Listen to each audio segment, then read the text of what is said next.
Lawson Security.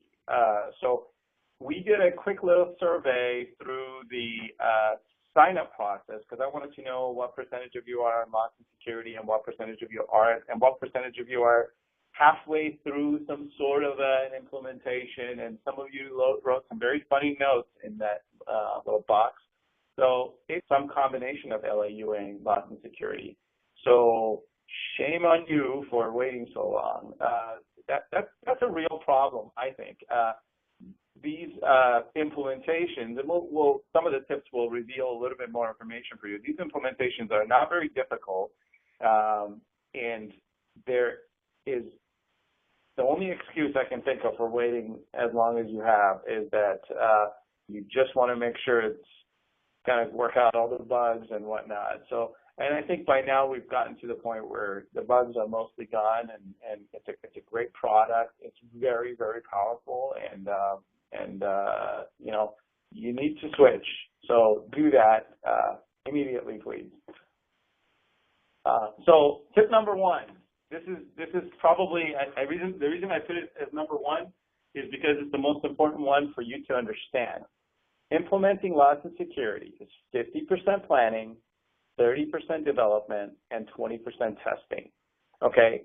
In fact, I would say the total is probably 110% because it should be another 30% of testing. But really, the planning is key because, and that's not a technical thing. That's not a project like you need a big security consultant to come on site and figure it out for you. No, we can help you figure out, like security consultants like myself can help you figure out what your requirements are and help you plan. But that's not really the bulk of the work. The bulk of the work is done by your organization, figuring out exactly what roles exist, what tasks exist, and what roles should do what, and how to make sure those don't contradict. So planning is a big deal.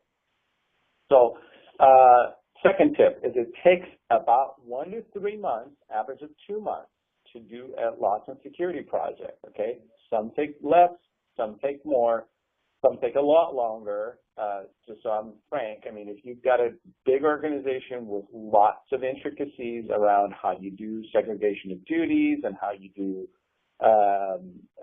you know, data level security, drop down level security, drill around security, report security, if you've got external systems that pull data out of Lawson, you want to implement some sort of security there. If you've got lots and lots of things like that, it will take you longer. I mean, so I've seen projects take, you know, 6, 7 months. So you need to plan accordingly when you're budgeting for a project like this. So a lot of clients have used some sort of Lawson Security for them somewhat automatically. So this is a poll that we did almost exactly 30 days ago. Clients, some of whom are online with us today, 23 clients that use some sort of automated way of doing this. So they went and bought a product that helped them go from LAUA to Lawson Security. And I'll get into why this doesn't work, okay? But a year later, after their implementation, so we only talked to 23 clients who have now implemented, and it's a year later using some sort of script. 85% of them were dissatisfied, and then a good 10% stopped using Lawson Security after a year. If you're only seeing the title screen, so I've got one person saying that they can only see the title screen. That is not a problem that's happening site-wide. So that's probably your session. Please log out and log back in, and it will get corrected. If other people are only seeing the title screen, please let me know. But I think you should, right now, you should be seeing a pie chart. So again, 85% were dissatisfied, and 10% stopped using it, and only 5% of the clients that we talked to were satisfied with what happened. And then we looked at that one that was satisfied. Security for that client was so simple that it really just didn't even matter. I mean, I could turn off security for the most part, and they would still be functioning. That's just tip number 3. Take it how you like. And I'll tell you why. Okay, so it's important to understand how Lawson Security is different. So in the LAUA world, you had the user that was assigned to a security class, and that security class contained several rules about access to certain screens and reports and whatnot, right? I think we all know that. We've been living with LAUA for a very long time with this tried and true good old friend of ours that handled security for us all these years, and it worked. But in the new security, what you've got is you've got security roles, okay? And those are what's assigned to users. And instead of just being able to assign one of those to a user, you can assign many of them to a user. So what you want to do is make sure that those roles are very normalized, meaning they do one thing well, and then so you can then assign multiple roles to a user. And each role has a set of security classes assigned to it, okay? And those classes rules for specific objects within Lawson. So those are screens within a class, okay? So each class has a set of those rules attached to it. However, it's a lot more powerful in that because in LAUA, you really kind of had two choices. It was, do you want to give access to the screen or do you not want to give access to the screen? And in Lawson Security, there's quite a few choices about how you can do that. You can set conditional access rules based on any sort of condition. So based on who the user is and certain properties that the user has, what they can see on the screen, what records they can see, and of those records, what fields they can see is all configured. User, role, security class, then rules. Versus before, it was just user, security class, not security classes, it was security class. So really, when you use a script to do this, so here we tell you, so don't use automated conversion routines or automated scripts or automated products. This is tip number 5 on its own, because to us, it's like using an airplane to go driving, right? It doesn't make a whole lot of sense. You went and bought this thing that allows you to use role-based security with normalized tasks and very extensible, very flexible rules, and you're forcing it to do things the old way. And believe me, when you start that way, it'll be very difficult to set the ship right, okay? So, again, I'll just say it one more time. Don't use some out-of-the-box product that promises you it's going to take you from, LAUA security to Lawson Security, unless you're just, unless you're against the wall, right? I mean, you got one day to do this, and you just got to get it done. Because you're going to version 10 and there's no other way, and you don't want to wait the 1 or 2 months to do the security implementation, then yeah, I guess there's no other choice. But that's the only scenario where I find that it's acceptable to do that. So tip number 6, what can you secure? Okay, so before, like we said, you could only secure, really more or less screens, and you could do process levels in companies too, which in here they're called element groups. But in Lawson Security, now you can secure online and batch screens like before, but you can also secure database files and elements. So by elements, we mean the elements that the fields are related to, and then the element groups like, groups like company and profitable or company accounting unit. So you can basically secure just about anything that you can put in a group like that, as long as the groups make sense. You can secure data sources like the product lines themselves, test, prod, dev. And then there's securable types. Now, these are very powerful. So you can say, I want to grant access to all forms. Well, then that user will have access to all forms regardless of what other rule you create. And we'll get to contradictions shortly here. So tip number 7. So it's important to understand what a rule is. A rule is a way to grant access, okay? So you can either grant all access, you can deny any access, or you can give conditional access unconditional access to an action, meaning I will let the user do inquiry on this screen regardless of what. I don't care who the user is, and I don't care what record he's looking at. All I want to do is allow him to inquire and nothing else. Or you can do conditional rule access, which basically says, based on who the user is, based on what some of his properties are, maybe the user is an employee who is part of process level 100. I don't want that person to see the salaries of people in process level 50 because those are my executives. So you can set some really kind of nifty rules that way. Tip number 8, don't get scared by the menu items, okay? There's a lot of menu items when you first log into Lawson Security. They're not all important. A lot of them are repetitive. The ones that I've highlighted on this screen are the only ones that you're really likely to ever use, because once your profile is set up, you're never going to use that again. You're never going to go directly to rules because you're going to get to those through security classes. You know, you're never going to go back to profile assignment once you've already done that. So again, these are pretty much the only ones you're going to be working with. User maintenance is the one you're going to use the most. That's where you go and assign things to the user. Security classes and class assignment are obviously kind of obvious. And then the report maintenance, that's where you can create and run security reports. Now, I will say as a part of this tip, since it's not its own tip, Lawson security reports are very poor. So there are ways you can use LBI to run your own Lawson security reports, because LBI, through smart notification, gives you access to LDAP. Not many people know that. So it's a very nifty way to do your own Lawson security reporting.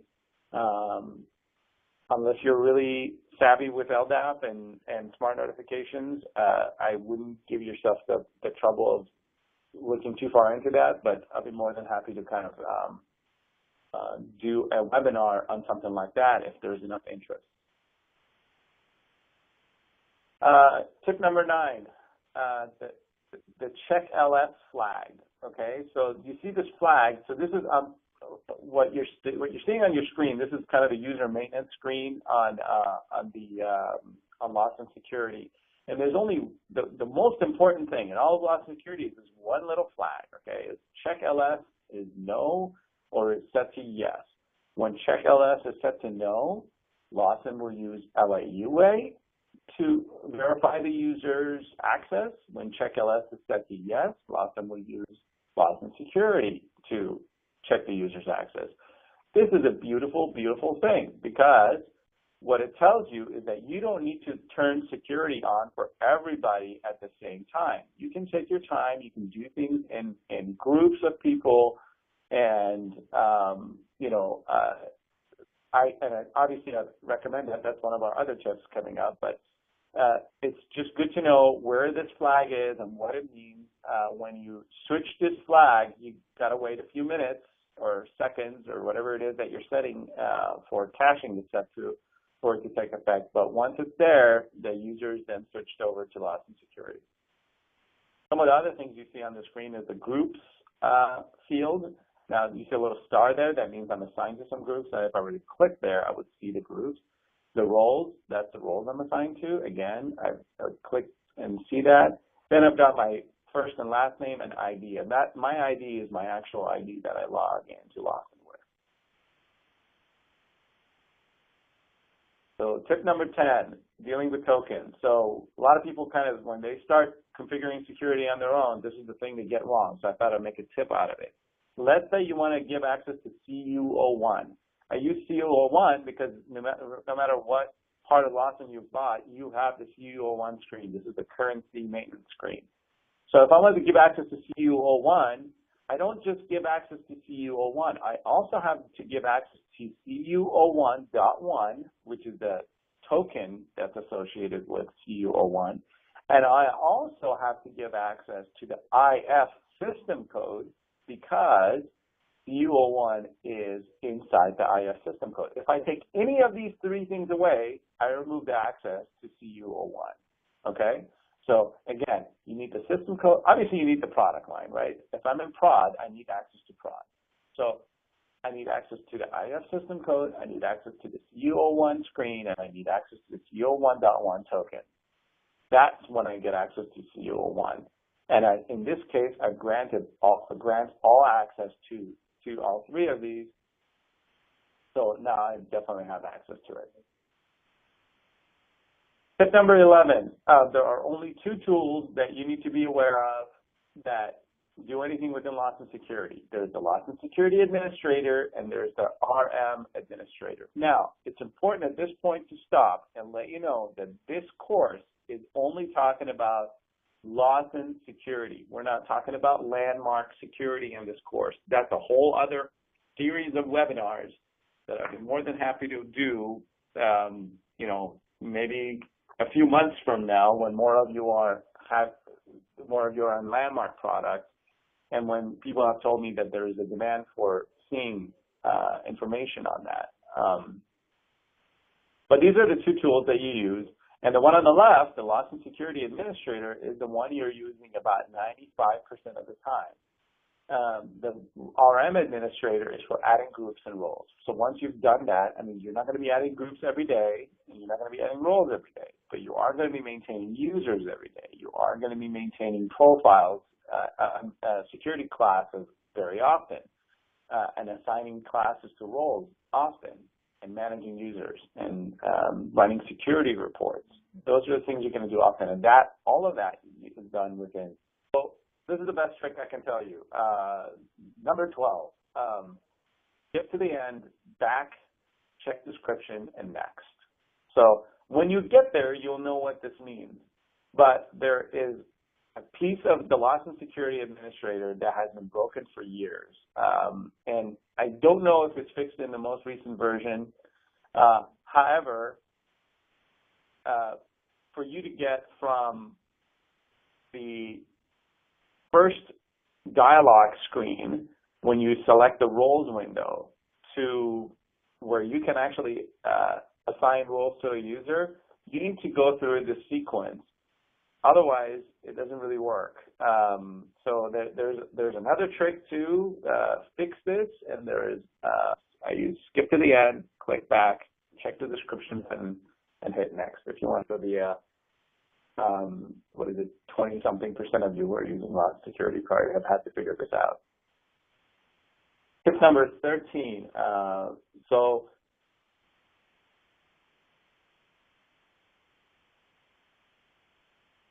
in order to grant access to anything like a table or a batch job or a securable object like a screen, you have to grant access to the product line that it's in. Now that sounds pretty self-explanatory now that I've told you that that you need that hierarchy when I showed you CO1. But a lot of times when things are not working, it's because you haven't granted access to that parent level thing that's needed. So a lot of times that's the product line. I like putting the product line in its own kind of role called the data access role for prod or something like that. And then I can then just go ahead and assign that to everybody who needs access to the production database, which is everyone, even people within employee self-service will need that. But then what you do is subsequent to that, in lower levels of the hierarchy, you don't grant access to anything else. So granting access to prod doesn't automatically give you access to everything under prod, okay? So that's important to understand. Don't be afraid that you're giving access to everything within prod. And again, so this is another one that we just went over.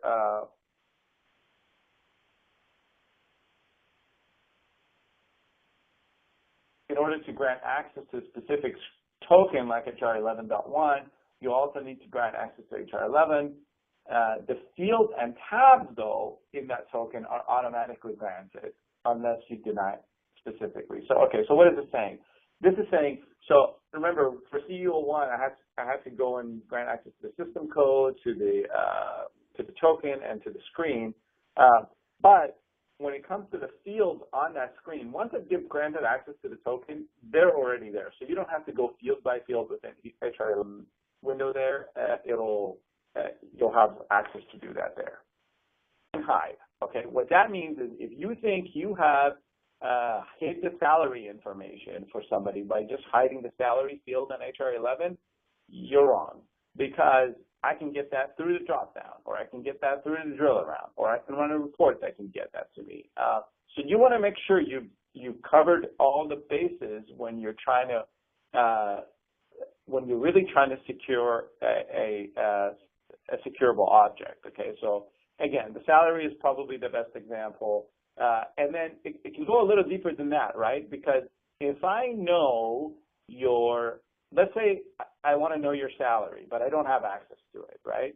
And you've blocked me out of the drill around for salary, and you've blocked me out of the data on the screen and even the reports. But maybe I'm a little cleverer than that. What I can do is I can figure out what your 401k deduction is, and then I can figure out what percent you contribute. I can then figure out what your salary is. So you want to go as deep as you can if that is your requirement to secure that information. Remember that data can hide. About drop downs and drill arounds. So this is some of the places where data can hide, right? So in order to give access to these, you have to grant access to the tables. This is the database tables that they are going against to pull the information, okay? And that can be found in your .or and .sr files on the server itself. So a lot of times we'll set up security, and the very first test, the user will say, well, my dropdown is not working. Well, my drill arounds are not working. That's because we've neglected to grant access to the right tables. This is probably where you spend a lot of your time in development, testing. Contradictions, okay? So again, like I said before, LSF is a grant-based security system, okay? So once you grant something, you've now granted access to that, okay? There's no way to take it back. So if I say, you know, Barbara, you got access to HR 11. I say that to you in one of the rules, in one of the classes, in one of the roles that I've assigned to you. Now I can create a role that says, Barbara, no HR access. And I can create a security class that has a rule in it that says, Barbara gets no HR access to HR 11 at all. Specifically, I deny that. And I add that to your user. Guess what? You still have access to HR because I've created one rule that allows you in. You can think of rules as one way in, and as long as you've got one way in, you're in, okay? That's why a lot of rules can contradict each other. So you can basically complicate things quite a bit by adding rules that are contradictory into different classes, assigning those to different roles, and then assigning the two roles to the same user. It can take you a long time to figure out why that's not working.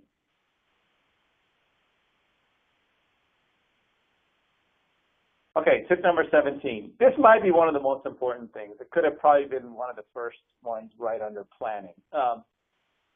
One of the things that can really ensure success in your implementation, and again, when I say a successful implementation, I'm not just talking about, yeah, things work a day later, okay?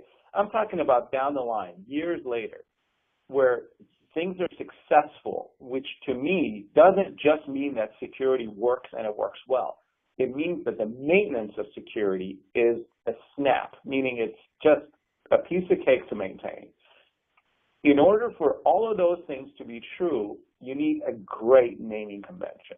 And I would spend as much time as necessary up front finding a good naming convention for how your organization likes to look at this type of information and making sure you've covered all the bases so you don't have to like hack the thing halfway through the implementation and go, oh, well, for these one, we'll just put an _1 at the end of it or something like that. You want to make sure you start with a great naming convention. Very important. These things will get very confusing to look at. There's lots of rules, there's lots of classes, there's lots of roles by the time you're done. You'll really hate yourself if you can't find the one you're looking for very quickly. Tip number 18, the order you should implement in. So determine the task each role needs to perform, okay? These will be your security classes. Then you can determine what each task is composed of. These will be your rules. And then you can assign the classes to roles. Now, prior to all of these, obviously, you need to have defined your roles, okay? So that's probably step number 0. Again, that's part of the planning process, and I should probably modify this slide, really, because you really have to have your roles defined first. And then assign your users to roles. And do one your user group at a time, not all at once. So what I like to do is I like to obviously do a test group first in each area. And then I don't want to bring procurement, HR, payroll, and finance all in the same day, because I got to support these people, right? And they're going to have similar problems within groups. So it would be really nice if I brought them in one group at a time, because it's very easy for me to do that. I just go turn that check LS flag, and I can automate that process as well. And then those guys are in security, and then I can move on. Now, another reason that's another thing that you're going to need during close and during month end or quarter end or year end, so that you've supported them well. So regression testing. This is extremely important, really, because of that contradiction rule that I told you about earlier. So imagine things are working really well, right? And you figured out all the rules that you're going to put in and whatnot, and then you implement another set of rules and another set of rules based on some other thing. It's really important to go back and retest everything again, because what you may have done in progressively do regression testing each time and start over using some scripts. And the other thing another tip is to have your users test, and have them test with scripts, because users are the best testers. They, as a guy who is developing this stuff, I can go and test it, but honestly, I'm looking for what I think I just did. The user is looking for what they have to do on a daily basis. So there's a different mindset, and they find more problems that way. So I just have your users test and have them use a script, so that when you're doing your regression testing, they can do the same test again. It has to be consistent. Otherwise, it's not very effective. So divide and conquer. So you heard the expression of how you eat an elephant is one bite at a time. And really, I would say what I said earlier, divide this into departments if you can. Divide this maybe by super users first, and kind of have them figure it out, and help them get onto Lawson Security first, and then turn this on for everybody, because otherwise you're just going to get a lot of complaints. At the minute a drop down is not working, when a piece of information is missing from a drill around, you'll have, it'll look like it was a failure, even though for the most part you've got it figured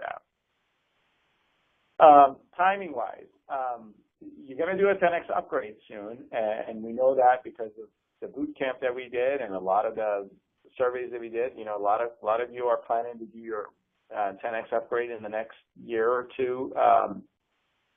And in order to do that, you really have to figure out the security thing. And you don't want to do them at the same time, because it's taking on just too much, right? It's very easy to chunk this out and do it up front, and highly recommend doing this prior to your upgrade while you're still in 901. Again, 1 to 3 month project, and you can knock this out, and you can be ready for your upgrade when it comes. There's no sense in waiting until you're going to do that, because then you're just going to add too many variables. Tip 23: as you're doing your security implementation, you're going to see a lot of weird, quirky issues. I would say a good 7 out of 10 times, those are due to caching. So these are some tips on how to get around what caching is doing to you. What caching is it basically is the storing in memory of all the bits and pieces that are stored within Lawson Security. So it holds them in memory so it can do it faster. And the way I recommend, and this isn't necessarily in the order I recommend it. It kind of is. It kind of isn't. I think number 2 probably should be number 1. I might reorder this before I upload it for you guys. But yeah, clear your browser history for sure. Restart your browser, clear the iOS cache, then go and clear the security cache. And this is only if things are not working still, right? And then you can reduce your, you should, while you're doing development, so in the first few weeks that you're just developing this stuff, I would reduce your caching interval to something reasonable, like, you know, maybe a minute or something like that, so that you don't have to wait very long for changes to take effect. Otherwise, by the way, your caching interval is where, how often security goes and finds the new information to update cache with. So when you make a change to security, if your caching interval is an hour, then you might have to wait up to an hour for that change to take effect. But when you're doing development, you obviously don't want that. So you want to reduce your caching interval. And then wait up to 15 minutes before you go and make crazy changes, because sometimes things just take time for whatever reason. It's not necessarily always the caching interval. There's the other magic that happens. And I would explain it to you if I knew why, but it just happens. The other key to figuring out if your problem is really caching is to try it in lid. You know, you still have access to that, so try it in lid. And if it works there, then maybe it is caching. And if it doesn't work there also, then it probably isn't caching. It may not be anyway. Training. So tip number 24 about training. So my tip is get at least 2 people trained relatively early on in security, because you're going to need people in-house that know how to handle security, at least to a level where they can, add a user and add roles to a user. Maybe they're not going to go in there, and maybe both of them don't go in and modify security rules and whatnot. I'd like for you guys to have people that can do that, but that can be somewhat of a cumbersome task to train lots of people in. But at least get 2 people in there, because on a daily basis you want to change user setup within Lawson. That's a day-to-day operation within an organization. And at least 2 people should know that. In case one of them is on vacation, you don't want to be on hold. So now Infor has a class. I failed to check for this presentation how many days their class is. I want to say it was a 5-day class when I took it. I think it's shorter now. We do a 2-day class. I find that I can cover just about everything within 2 days that I need to get through.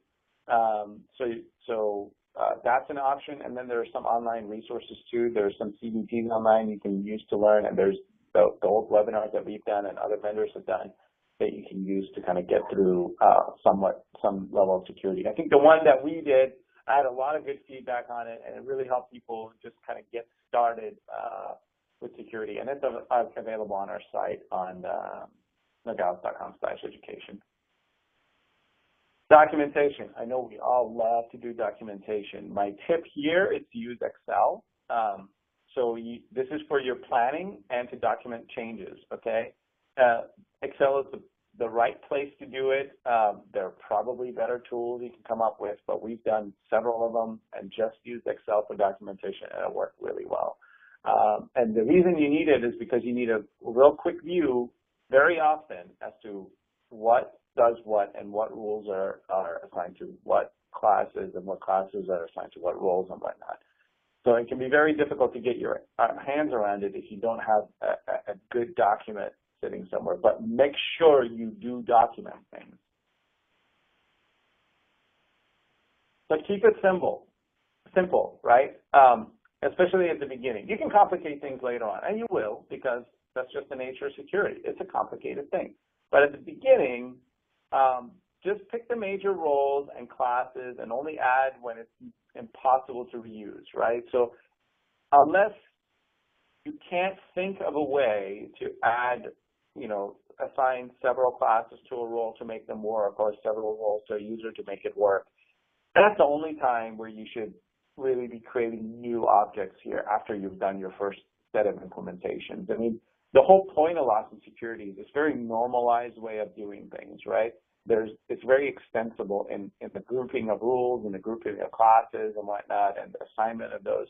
So you want to make sure that you're using that feature, which is part of the reason why the scripts, the automated scripts don't really do you any favors, because what they do is they don't really take advantage of this, right? So while it might work really well on day one, the maintenance of it in the long term would become kind of cumbersome, because you'll have all these objects you're not able to reuse, right? And that was really the whole point of Lawson Security, right? Other than the specific powers it has and limiting things quite a bit, but this extensibility and this flexibility and usability of it. And then again, part of keeping it simple is using a very nice, easy to understand naming convention. Keep in mind, you're going to want probably consultants, very likely auditors, very likely business folks within your organization, and certainly your IT staff, all to understand what security is assigned to whom and how. Without a good naming convention, that'll not be possible. So I would say plan for some trained support as you bring this on. So here are some of the issues you will hit, and this is tip number 27, so we're coming to an end here. So the issues you'll hit are around logging in. So if there's users that won't be able to log in. So why is that happening? Maybe they don't have access to the product line that you think you've assigned to them. And then they won't have access to certain screens. Obviously, that's an obvious one. They don't have access to certain functionality. That could be a little trickier. And then they might not have access to the reports or be able to get access to the lid. I don't know why. Well, I kind of know why, but hopefully you'll quit that addiction soon, because it really is not available on version 10. But yeah, so I just encourage you to have some support staff available depending on the number of users. Obviously, if you only have a few users, you probably don't need to plan too much. But if you've got 50, 60 users or more, you probably need someone that's going to be available to handle some of these issues as soon as you switch people over. But if you're switching people over in small numbers, again, that's probably not a big deal. So tip number 28 is about free education. So as you've seen with this webinar and with all our other webinars, they're really just about the education. So we're just kind of imparting whatever knowledge that we promised you. So these were the 29 tips. The education's available. It's available through Infor. It's available through us. It's available through some other vendors. So take advantage of it. And we have, like I mentioned earlier, we have another security. You can see the screenshot. It's the bottom row, second one, Lawson Security. And that's available from nogalis.com/education. They're totally free. You don't need to sign up or do anything like that. Now, what we've changed is we used to put our webinars online immediately after doing them, and now we're waiting 30 days because we want to encourage the live participation, because I find that the questions you guys ask are just so valuable in figuring out what we're supposed to do next from a webinar standpoint. So these will be this specific one will be available in 30 days, the one we're doing today. But the Lawson Security one from the past is there now. You should review it if you're looking at doing an implementation. And then, so tip number 29, this is, aside from number 1, this is my most important one. It sounds like a joke, but it really isn't. I've spent a lot of time developing security rules, and even today, there's times where I'm banging my head against the wall, and for whatever reason, several hours go by, and I can't figure out one simple thing sometimes. And it seems really because it's probably very complicated. But it really helps to take a break. This stuff just kind of really clutters your brain, and it really helps to just kind of go, oh, you know what, let me step back and see what, just take a break and come back. And all of a sudden, I go back and it's so simple. I figured out right away. So upcoming events. But before I do this, before I go over this, I just want to let's see if I can take a quick poll of you guys. We've got a document that helps you kind of figure out, you know, how to size security. And this is something you'd fill out and send to us, and we can tell you like how big this project might be. I'm just going to do a quick poll here.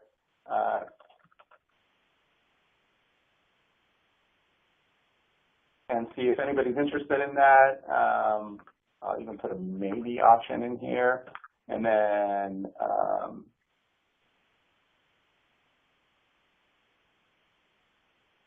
so if you could go ahead and just kind of let me know if you'd like this document sent to you. Then if you do, then I'll probably, if there's a majority that does, I'll probably just send it to everybody. And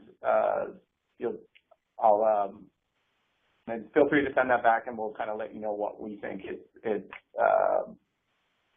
will take to do that project. Again, no obligation there. You can even send it to me anonymously if you like, but you know, it's just a way for you guys to size things up.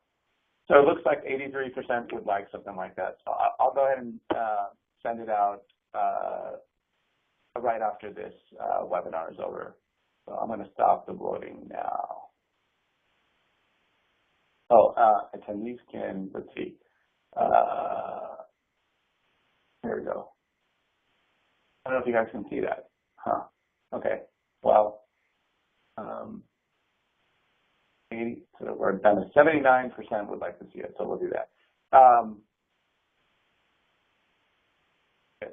So upcoming events. As you know, you got the email and you got the invite, and thank you for being here. We have 2 other webinars that are happening this month. That one of them is for upgrading from process flow, or whatever you want to call it today, to IPA, and how that can be done and why that's a great opportunity. Again, that's a really great opportunity to get your landmark application server up and running before you do your 10x upgrade. So that will really simplify that, and getting your process flows converted to the new IPA and getting them working there is a huge win prior to your upgrade, because it will really simplify that process then. We've been part of a lot of these projects lately, and I just kind of know that that could be a sticking point if you're combining it with the upgrade.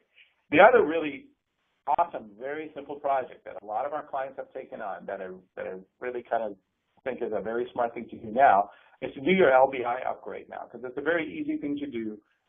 And so we're going to do a quick, I'm not even sure that will really take us 45 minutes. On the 21st of August, we'll do a quick LBI upgrade webinar. And then, by popular demand, our Boot Camp 2.0 is packed. So we're going to do another full day Lawson 10X Upgrade Boot Camp on October 28th, and this time we're doing it in Minneapolis. So this is an event that we do with Infor. So this is a co-hosted event. Last time Del Dean was there and a couple other people from Infor, and it was a great event. We got some amazing reviews. And this is the survey that we did. We had a 93% satisfaction rating, and we had to do 2 refunds. So it is fully refundable. And the refunds really were, we kind of followed up, and those were people that really weren't able to stick through after the first hour, and they just said, we weren't able to make it to the end. So they didn't get to see the whole thing, and we refunded them their money. So whatever the reason is, you get the money back. And this is what Dell had to say about our boot camp. This is a direct quote of him writing it to our alliance partner at Infor, just so you can kind of see what the value of the event was. Hopefully you're not done reading that. I thought it was a very nice thing that he said that about our event. I personally thought that went really well. And by the way, if you were part of the event before, and you're invited to the second event, and it will be different because we listened to what people didn't like about it. There was a big section about Infor and introduction to kind of what Infor is now. We're just going to completely remove that because it turned out people just weren't interested. So that won't be there. In fact, we're replacing with a lot more hands-on stuff. So this is a boot camp that happens. It's going to happen at Health Partners in Minnesota. They were kind enough to let us use the space, October 28th, and somewhere I'll go back to this slide. The details are 10 a.m. to 3 p.m. Central Standard Time at Health Partners in Bloomington. And the cost of the boot camp, the early bird before September 20th is $295, and after that, to be an on-site attendees, $495. To go virtual attendees, $395. Food and all that stuff is included for on-site attendees. But if you're signing up today, based on the promotion that we're running today, it is $275 just today, and that code security applies to just today, so not tomorrow, just today. And you can get to that going to nogalis.com/bootcamp. With that, I'm going to jump to questions and answers. And if you don't mind, I'm going to scroll up and look at all of your questions. And feel free to add all your questions now. I will go through every single one of them while I'm on here. So we're using Lawson iSeries and have automated the setup of basic self-service LS9 security using process flow. We're satisfied with it. Oh yeah, absolutely. That is a great thing to do. I'm so sorry I didn't cover that as a tip. I feel like such a dud. Yes, that's a great project, and it's such an awesome way to automate the adding of users. That is not what I meant when I said don't use an automated script. So please, I'm so glad most of you are still online.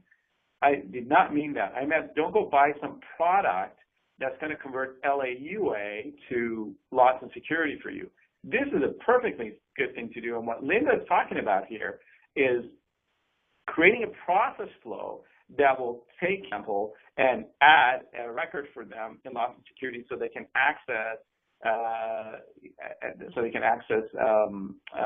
employee self-service, for example, or even a more complicated interface that does that for your users based on new LDAP users or whatever it is. We've done several of these, and I think that we've perfected the process. It is a very, very nice process flow, and it's a very useful one. Saves you. The ROI on that project is very obvious. So please let me know if that's something you're interested in. By the way, you can always reach me directly with tan@nogalis.com. More than happy to answer any questions after this as well. Again, no obligation. Or you can call me, 949-285-2349. That's 949-285-2349. That's my cell phone number. It's the same one that got hijacked this past couple of days, but I've got it back now. So tip number 12 needs more explanation and example. Let me come back to that, because that means I have to go back through all the slides, but I will definitely come back to it. I've been using LSA since 2009 and never used that. Where is that used referring to? Skip to the, yes, okay, so if you go to the user maintenance screen and you try to add a role and you do create, assign a role to a user, to get to the next screen from that, it looks like a wizard, but you can't go next until you've gone back once and actually select it, and then you can go forward. So that's what that tip was about. It's possible you haven't had to deal with it, so that's good for you, because it can be very confusing for new users. So I'm going to go ahead and go back to number 12 and 1 through 3. So because it looks like there's a lot of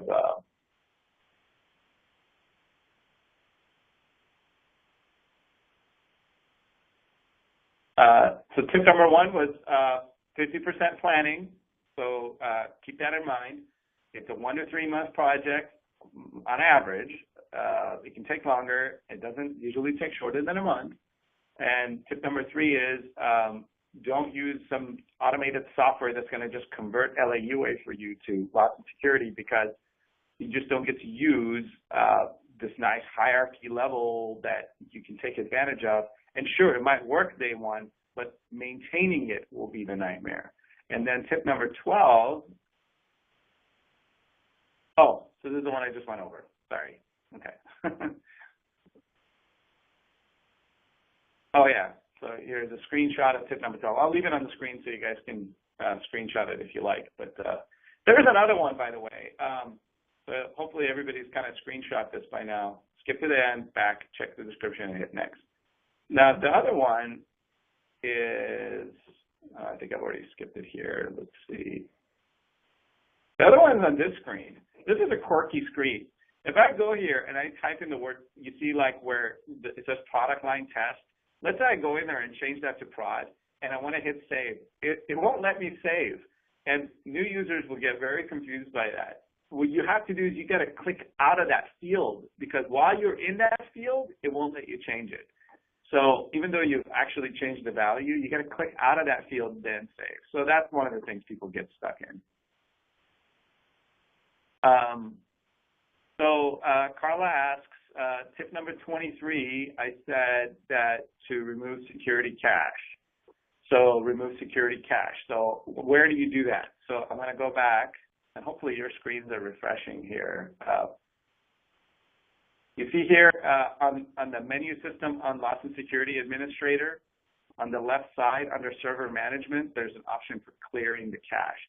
You may or may not have access to that, to run that based on your security access, but that's where it is. Okay, so we just went over those first few tips. I'm not going to cover this next question again. Any tips about adding environment form ID tokens? There is a profile for that, for the environment. So what I haven't covered, because it wasn't really a tip, it's almost like a whole class in itself, is how these profiles and your classes and your roles work together. It's actually kind of a cool thing. It's very elegant. The classes stay with the profile while the roles are I don't have any specific tips for you there. It's rather like adding the regular tokens or functionality per se. So if I think of anything specific, I'll include it in a slide at the very end when I upload this. So Carla asks again, I know we're somewhat specialized, but we're struggling with trying to secure AP90.1 by accounting unit. Do you know if anyone has successfully accomplished this? That sounds like it should be a very, very easy thing to do. I don't want to say 100% sure, but I'll say something like 90% sure that that's something I've done in the past. And I don't remember struggling with it. I've secured just about every screen in Lawson almost every way, so I can't imagine why. But let me do this, Carla. I'm going to take a quick note here, and I'm going to get back to you because I do have your email, AP90.1. And I'll go ahead and take a look at that, and I will let you know if that should be challenging or not. How's that? Hopefully that helps.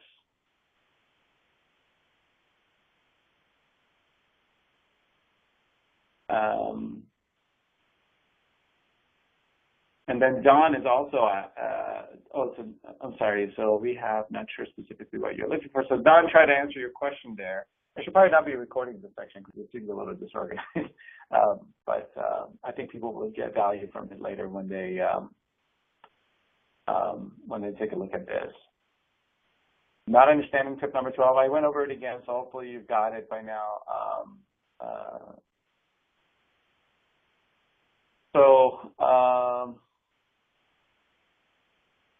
I will definitely get back to you as well, Don, regarding that same question on 1890. Wow, that sounds like a popular one, huh?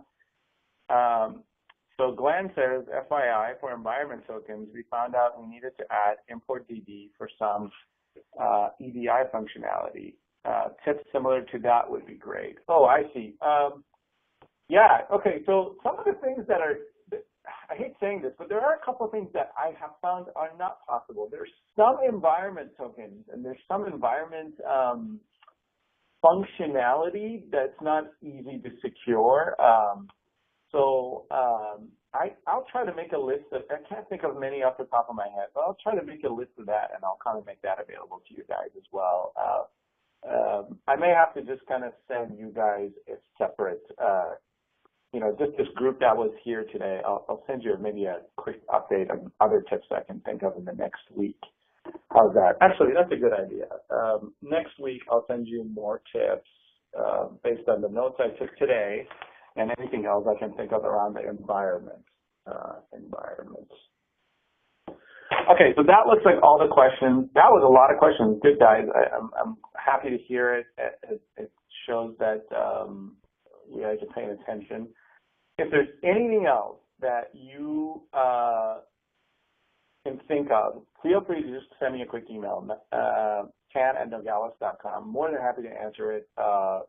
Again, no obligation, no, like, I'm not going to, I don't need a statement of work to answer questions.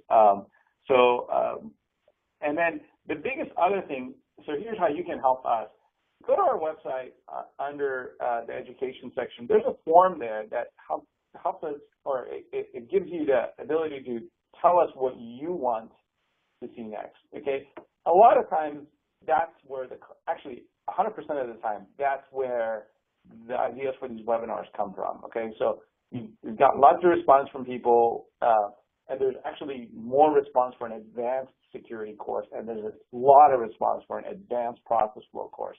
So those are coming, and there's lots of advanced level stuff for LBI also coming, but, you know, we're somewhat limited in being able to kind of put a lot of these out because it kind of takes getting the word out and whatnot, so but they are coming.